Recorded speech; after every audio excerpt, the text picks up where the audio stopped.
there, book lovers. I'm so glad you're joining me today on our Again and Again author interview. This month, we are talking with Sarah Allison. We're talking to her about her debut children's book, Audrey-saurus. I can't wait to share more about Sarah's writing journey and her fun, spunky little book, Audrey-saurus. Stay tuned till the end of our video to find out who we're talking to next month. Happy reading! It worked. I know. Technology, you never know exactly how this is going to go. Well, we're so glad to have you here with us on this Instagram Live. And you are a teacher and a writer and from California, but from what I hear, you got to Texas as fast as you could. Yeah.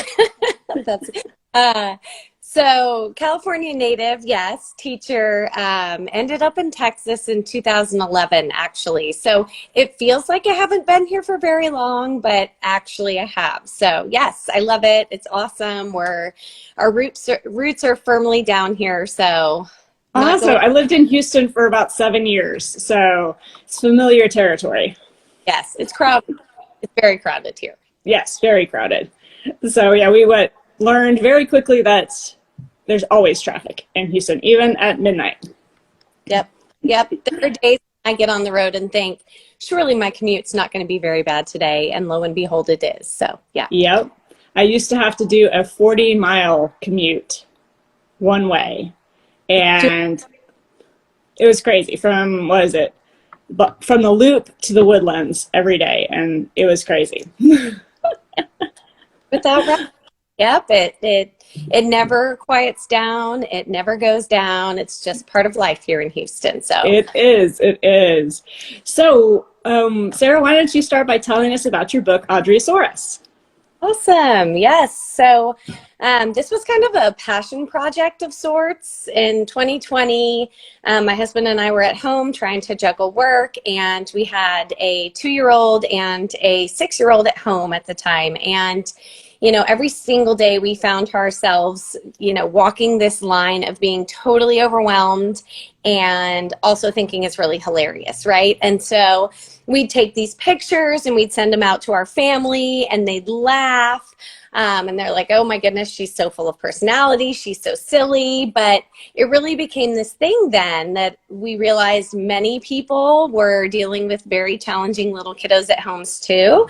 And many of the things they were doing were just normal toddler things. And so I made kind of time and space to just write down these things that she was doing, and then evolved into a book. So I don't know that I really started taking the pictures and sending them out and jotting it down with the intention of turning it into a book. It just kind of transformed into that, if that makes sense. That's awesome. Yeah, we all kind of had to find a way to communicate and a way to cope with the craziness of 2020, didn't we? Yeah, a little bit of sanity. Exactly. Well, tell us a little bit about, kind of hinted at it here, but what inspired your book specifically? Yeah. And you may or may not, if the sound is working really well, be able to hear her screaming upstairs. She's really upset that I'm not helping with bedtime right now, and so my husband, bless him, is going it alone tonight. So if you hear crying, it's because Audrey is waiting for me. So. She is the inspiration, though. She is so full of personality. She is so confident. I mean, we look at her, and then my husband and I look at each other sometimes and just think, like, how is she so full of life and so full of confidence and so articulate at this age? And so we embraced it because it's incredible. And Mm-hmm. I think she teaches us daily to embrace the things that we love. And even if it's not exactly what anybody else loves, if it's what you love, that's okay. And it's okay to be proud of that. And so that was really just the inspiration to continue this story forward and turn it into a book. I love that. And it's kind of one of those in the book review that I did on my blog. I talked about, I wish I had this book when I was a kid, because I was the dinosaur lover. I was the let's go in the backyard and dig for dinosaur bones, get muddy, get dirty, climb trees kind of girl. And definitely needed a book to tell me that it's okay to march to my beat of my own drum. So I love it. That is absolutely her. Like, every single thing that's within the stomping in the rain, not using an umbrella, eating the frozen waffles out of the freezer. Those are things she was doing daily. Laying out her blanket in the middle of the floor and having a huge kitchen picnic. And so it just, it was incredible to see it turn from story to illustration to book. But because she did those things, it was really important to embrace it and tell that story so that other kids and families realize that it's okay, not like what everybody else likes. Yes. So Your own voice is beautiful, and I love that part of the story. yeah. Now, quick question. Did you like dinosaurs as a kid? I don't know that I did. I thought about that actually, because of course my husband shared that he did, and I don't know that I really did. I was into soccer. I was into like gymnastics and things like that, but I don't know that I ever went through a dinosaur phase. So this is new. Yeah, what was it? Land Before Time started my dinosaur trend, but I won't tell you which one. I do actually remember that. And actually, that reminds me. So I remember loving Triceratops because of that, and also because my name was with the name of the dinosaur, right? And That's right. that became my favorite, but I think it was inspired by The Land Before Time and not by any kind of childhood extreme interest in dinosaurs. Ah. Now, what is Aubrey's favorite dinosaur? So that changes from time to time. I've asked her that a few times. She'll say Brontosaurus a lot. Sometimes she says Stegosaurus, but I think that's because I like it. She'll say T-Rex every now and then. I asked my husband this question as well. I think he told me he's certain it's Brontosaurus, but I'm not totally sure. She waffles, so she doesn't have a firm favorite. Gotcha. Got to keep your options open there. So many great creatures to explore, which is awesome.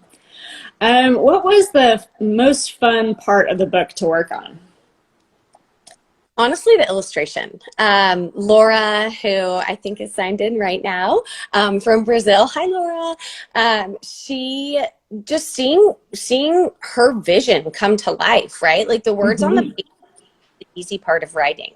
Getting your story together and finding it come through in the voice that you hoped it would. All of that. I honestly feel your part of writing books, the illustration piece, just seeing how it goes from character study to a sketch to an illustration, that to me was the most incredible part. That is not my area of expertise, and so that part just felt incredibly magical.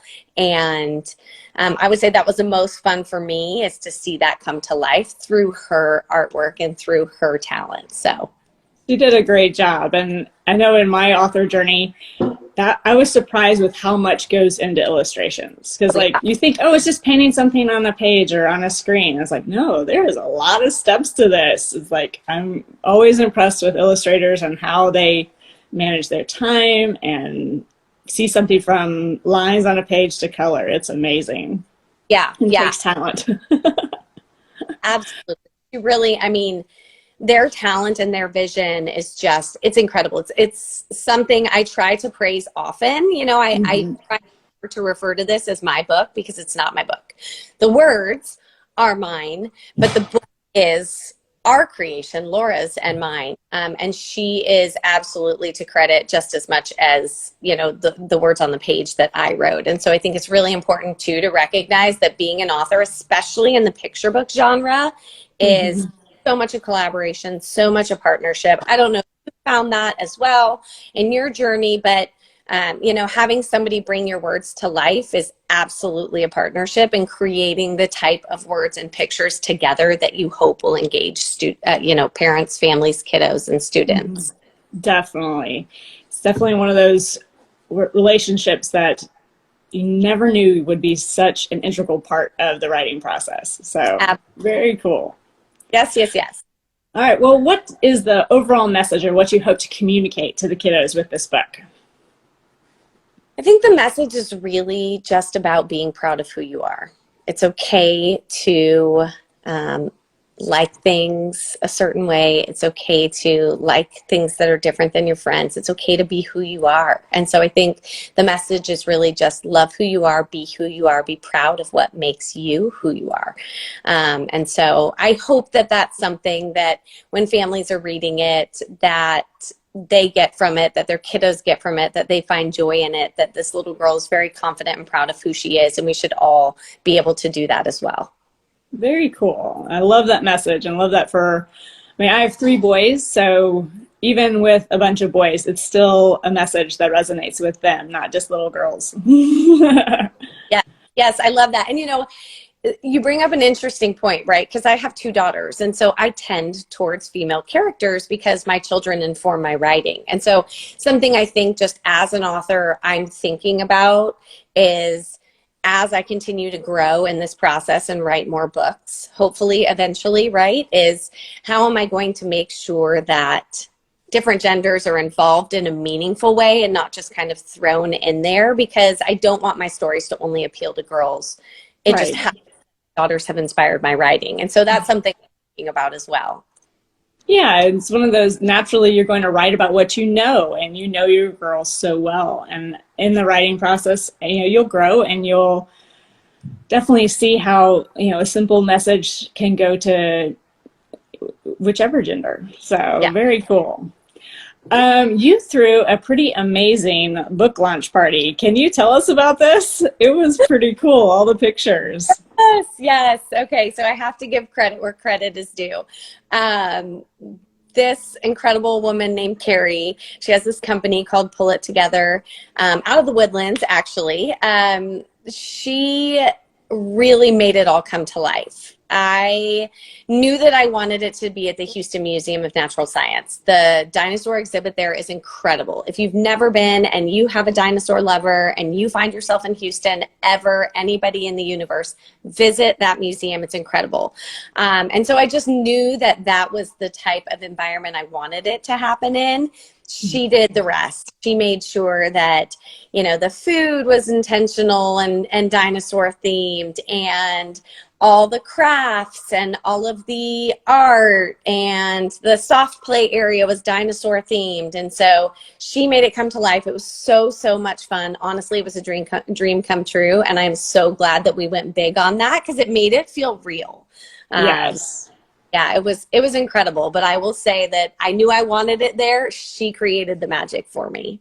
That's amazing. It sounds like you've surrounded yourself with some pretty creative people to help you launch this. Absolutely. I try to stay in my lane and picture books and read aloud and education and all of those things. Absolutely my lane. I will, talk your ear off about it. But all of those other incredible things that go into this process, there are incredible people out there. And I'm so, so thankful that, I have people supporting me and helping me with this as well. That's amazing. Now, you said you're a teacher. Now, are you an English teacher? I am an elementary school teacher. Okay. What grade do you teach? So I teach 2nd grade.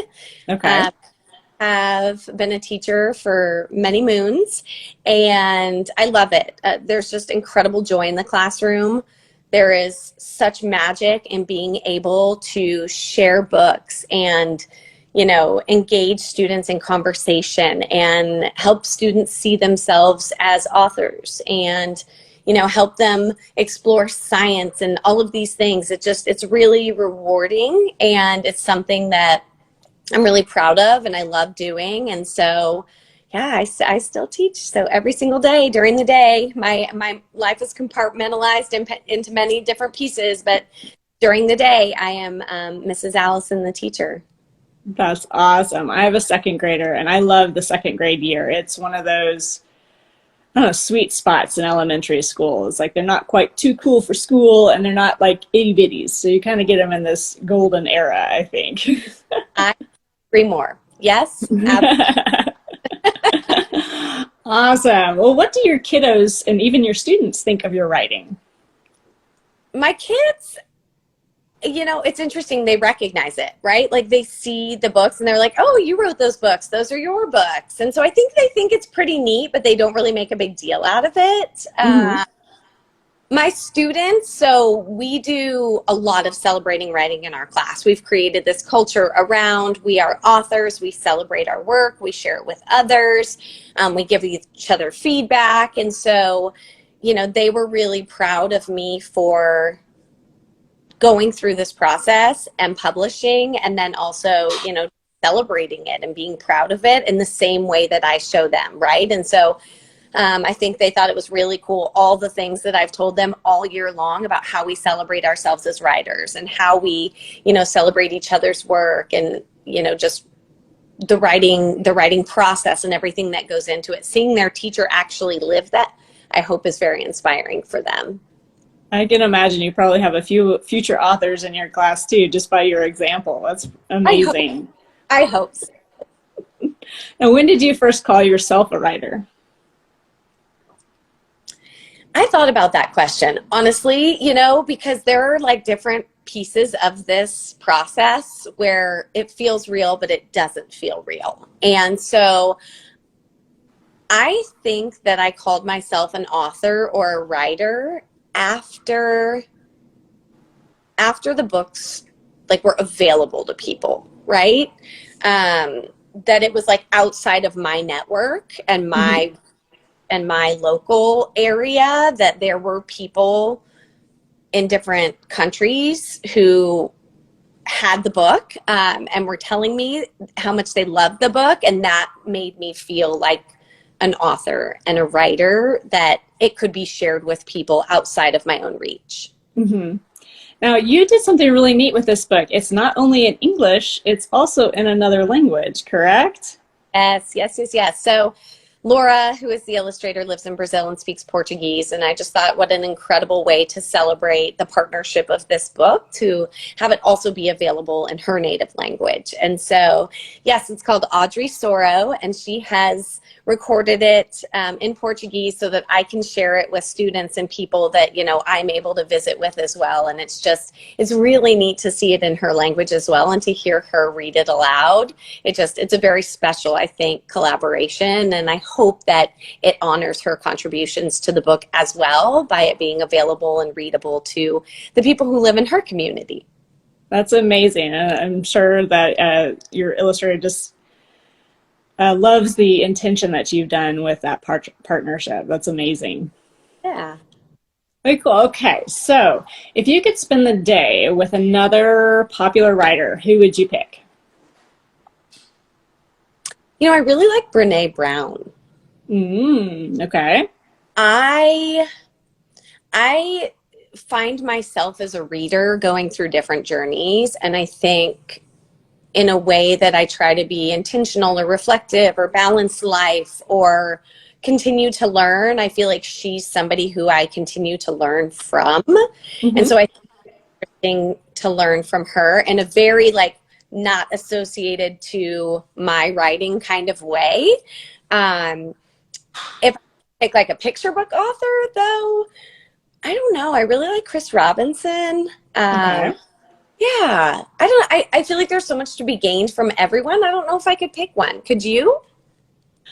I have a few on my list that I would say I would definitely want to just spend a day with them. Not even talking about writing, just like you're saying with Brené Brown. It's just, you know, just to know another person in the process, and, you know, being a part of a writing community is so, I don't know, there's so much joy in that community just because we're all kind of think very similarly. But yeah, there's definitely a few, but it is hard to narrow down. And then you have to go, okay, is it a nonfiction writer, or is it a children's book author, or is it, you know, I like some sci-fi thrillers things, like, okay, I could probably pick one from every genre out there. Right.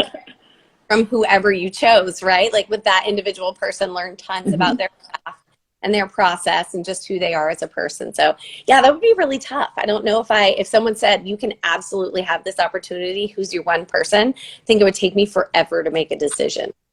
Yeah, probably me too. It's kind of like that question, you know, if you could have 5 people at your dinner table, alive or dead, who would it be? It's like, there's way too many people that are influential in my heart, in my life, and yeah. all those things. So Agreed. I'm on that one.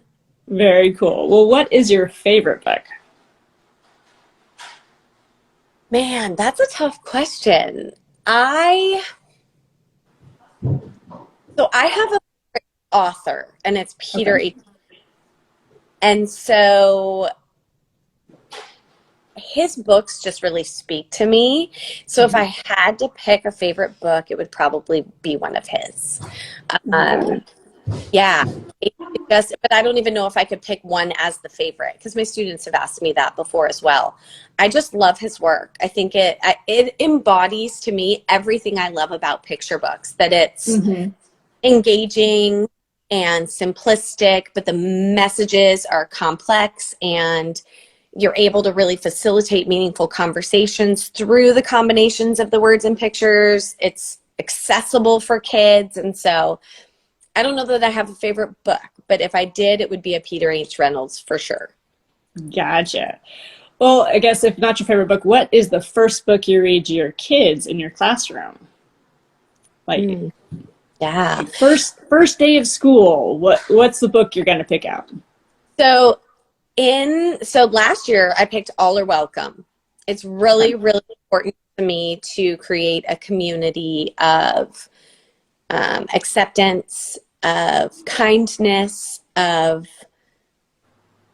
family and community, norm, respect, all of that. And so All Are Welcome was what I chose this year. And I think it's a really incredible one. But there's also a really big movement right now in children's picture books around these ideas of friendship and kindness and inclusivity. And so I feel like I'm always discovering new books to kind of add to that collection. And Yeah. so I 1 to 2 to 3 book buckets per theme or collection that I collect. And you know, that one's a favorite within there. But there's a lot of good books coming out now around classroom community, beginning here, and things like that. Okay, at your school, have you guys done the book fair yet this year?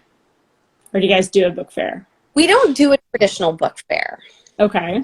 My daughter's school, my youngest, Audrey's school does a book fair, and it's in May. But my oldest school does not do a traditional book fair, and neither does mine. Okay. Well, I remember growing up, and the Scholastic Book Fair was like my favorite week of the whole year. Is that Yeah? still the same for you? Kind of, even though Yeah. your school doesn't do it, growing up, was that still your favorite week of the year? Oh, yeah.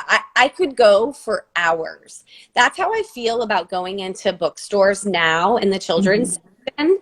I pull tons of books off the shelf. I sit on the dirty, filthy carpet, and I have my books laid all around me, and I pore over them, and I read them. And that's how the book fair is to me. It was as a kid, and it still is now. I come out with a gigantic stack of books that I absolutely probably should not be purchasing, but I do anyway. Yeah, I love it. I mean, I just love seeing people have created. I love the illustrations. I love it all. Yeah. Yeah, the bookstore is one of our favorite. Other than the library, the second best place to go is the bookstore. And I am definitely pulling more books off the shelf in the children's area and getting strange looks from parents rather than the adult section. Too fun. Well, what are you reading right now? You know, I am kind of in like a reading for enjoyment gap right now. Okay. There are not a lot of hours in the day, or should I say there are not enough hours in the day right now. So, you know, like during the summer, spring break, Christmas break, Thanksgiving break, during like traditional breaks from school, I read because I enjoy reading. During the school year, because I'm more in teacher mode, it's more academic books. And then at bedtime, both my girls pick 2 books every night. And so we're loving Yasmin, we're loving Cam Jansen, we're loving Dory. And so I'm reading lots of, early reader chapter books with Brinley, my oldest, and everything Dinosaur and Dragon and Audrey's Room at Bedtime. So honestly, the books I read every single day are children's books, either to my students or my own children. But as an adult reader for enjoyment, I'm going to have to wait until break. We'll have to circle back and see what that answer is come summer. Sad because I love to read, but I just never feel like there's enough hours in the day for me to have enough time, an hour or two or whatever, for me to just sit down and quietly enjoy a book. So there's too much juggling in this season right now. I hear you. I always have a couple books in my bag, and my chiropractor's like, you need to take a book out of this bag. It's like, no. If I have like 15 minutes to read, I'm going to pull it out. So if there's not a book with me, I don't know what I'm going to be doing. Yes, yeah, exactly. I mean, that, to be fair, for as much time as we spend in waiting rooms or running errands or carpool lines or any of those things, that is a better option to have in your bag to be able to just kind of unwind and do. Yes. So be a bit more intentional, I think, during the school year to read for enjoyment. But right now, it's definitely a breaks from school kind of enjoyment. I can understand that. All right, last question. What can we expect next from you? Yeah, so lots of fun things happening in our world over here. I just got advanced copies of my second book, which is actually the first book I wrote, but took longer at illustration. And that one is called Each of Us. The cover of the book. So this will be released July 12th. And this is a story about 5 little girls who are best friends and love science and love art and love swimming, and each have really unique families who speak different languages and cook different foods and celebrate holidays different ways. And it's just all the ways they celebrate things across their friendship. And this will be in July. And then I have a book that actually went to illustration like 2 weeks ago with Laura, the illustrator of Audrey-saurus. And that book will be released sometime in 2023. But as far as writing is concerned, like, I'm not doing a ton of new writing right now. Juggling these 3 things has taken up a lot of time. Yeah. So launching Each of Us and then seeing the illustration process for the next book are kind of the 2 huge things we have coming up. So I'm really excited. That is exciting. I'm so excited to, read Each of Us and see just the beautiful message that you are communicating in that story, which sounds a lot like just the message that you like to send within your classroom as well. So I'm so excited. And I'm so thankful for you to take the time to join us today and everybody who hopped on with us. And I look forward to seeing what pops up here in July. Awesome. Yes. Thank you so much. It was so great to finally get to chat. It was. Good to see you. Have a good one. Okay. You too. Have a good night. All right. Bye-bye. Bye. Hey there, book lovers. Thanks for watching this video with us today. I am so excited about next month's interview with Marion Herring. Now, she is the author of the Imagination Station series. She has a new installment of this series coming out here in April, and I can't wait to talk to her and to share more about this book with you. So subscribe below, and you'll be the first to hear about it. Talk to you next month.